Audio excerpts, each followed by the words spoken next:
Hi friends, இன்றைக்கி நம்ம ration அரிசி வச்சு பால் பணியாரம் செய்ய போகிறோம். அதுக்கு அரைக்காப்பொடி சின்ன உலக்கு எடுத்துக்கோங்க. அதில் ஒரு உலக்கு ரேசன் அரிசி, அதே உலக்கில் ஒரு உலக்கு பச்சரிசி, அந்த உலக்கில் ஒரு உலக்கு உளுந்து பருப்பு சேர்த்து மூணையும் ஒன்றா கலந்து ஊற வச்சுக்கோங்க. ஒரு 4 மணி நேரம் ஊற வச்சுட்டு இப்போது இதை நம்ம கிரைண்டரில் எடுத்து நல்லா சாஃப்டாக அரைச்சி எடுத்துக்கலாம். அரைச்சி எடுத்து வச்சுக்கோங்க. அதை இப்போ அது கூட சீனி கொஞ்சம் சேர்த்துக்கோங்க. அது கூட கொஞ்சம் உப்பு சேர்த்துக்கோங்க. நல்லா இப்போ ரெண்டையும் நல்லா கலந்து பிசைஞ்சு வச்சுக்கோங்க. பிசைஞ்சு வச்சுட்டு இப்போது நம்ம இதை பொரிச்சு எடுத்துக்கலாம்.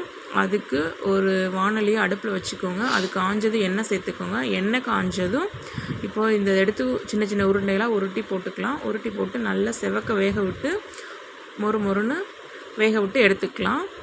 இப்போது இதுக்கு நம்ம ஒரு தேங்காய் பால் ரெடி பண்ணலாம். அதுக்கு ஒரு மிக்ஸி சார் எடுத்துக்கோங்க. அதில் ஒரு மூடி தேங்காய் துருவல், ஒரு ஏலக்காய், தண்ணி சேர்த்து நல்லா அரைச்சி எடுத்துட்டுக்கோங்க. இப்போ பால் ரெடி ஆகிடுச்சு. அதில் சர்க்கரை, உப்பு சேர்த்து நல்லா கலந்து வச்சுக்கோங்க.